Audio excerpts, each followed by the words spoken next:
क्या सिर्फ एक व्रत किसी इंसान की किस्मत बदल सकता है? क्या एक रानी की भक्ति इतनी शक्तिशाली थी कि स्वयं भगवान विष्णु को धरती पर आना पड़ा? और आखिर क्यों पद्मिनी एकादशी को साल की सबसे दुर्लभ और चमत्कारी एकादशी कहा जाता है? आज की यह कथा सिर्फ एक व्रत की कहानी नहीं, यह विश्वास, तपस्या और उस चमत्कार की कहानी है जिसने इतिहास बदल दिया। घने जंगलों के बीच एक राजा वर्षों से कठोर तपस्या कर रहा था। उसका नाम था राजा कृतवीर्य। राज्य था, धन था, वैभव था, लेकिन एक चीज नहीं थी, संतान। राजा और उनकी पत्नी रानी पद्मिनी दिन रात इसी दुख में डूबे रहते। सैकड़ों यज्ञ हुए, दान हुए, पूजा हुई, लेकिन हर बार निराशा ही हाथ लगी। धीरे धीरे राजा ने राजमहल छोड़ दिया और जंगल में जाकर तपस्या शुरू कर दी। साल बीत गए, राजा का शरीर कमजोर होने लगा, लेकिन संतान की इच्छा अब भी अधूरी थी। तभी रानी पद्मिनी ने एक निर्णय लिया, एक ऐसा निर्णय जिसने उनकी पूरी किस्मत बदल दी। वे पहुंची महान पतिव्रता माता अनसुईया के पास।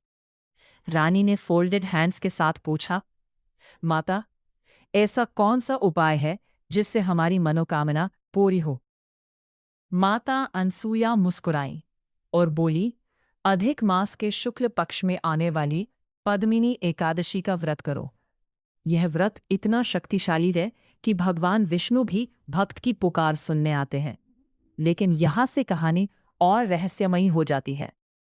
कहा जाता है कि यह एकादशी हर साल नहीं आती। इसे करने के लिए सिर्फ श्रद्धा नहीं, अटूट संयम और सच्ची भक्ति चाहिए। रानी पद्मिनी ने व्रत शुरू किया। उन्होंने अन्न और जन त्याग दिया। पूरी रात भगवान विष्णु का नाम जपती रही, ओम नमो भगवते वासुदेवाय। जंगल में गूंजते मंत्र, आंखों में आंसू और दिल में सिर्फ एक विश्वास कि भगवान उनकी पुकार जरूर सुनेंगे। और फिर वो हुआ जिसने पूरी सृष्टि को चौंका दिया। तेज प्रकाश के बीच स्वयं लॉर्ड विष्णु प्रकट हुए।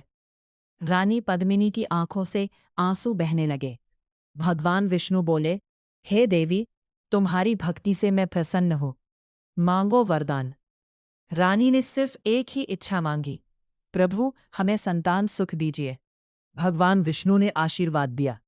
कुछ समय बाद रानी पद्मिनी ने एक ऐसे पुत्र को जन्म दिया जिसका नाम इतिहास में अमर हो गया, जिसकी शक्ति के सामने बड़े बड़े राजा भी कांपते थे। और यह सब संभव हुआ सिर्फ एक व्रत, एक विश्वास और सच्ची भक्ति की वजह से। इसीलिए आज भी माना जाता है कि पद्मिनी एकादशी का व्रत करने से असंभव कार्य भी संभव हो जाते हैं। कहते हैं, जहाँ सच्ची श्रद्धा होती है वहाँ भगवान को भी आना पड़ता है।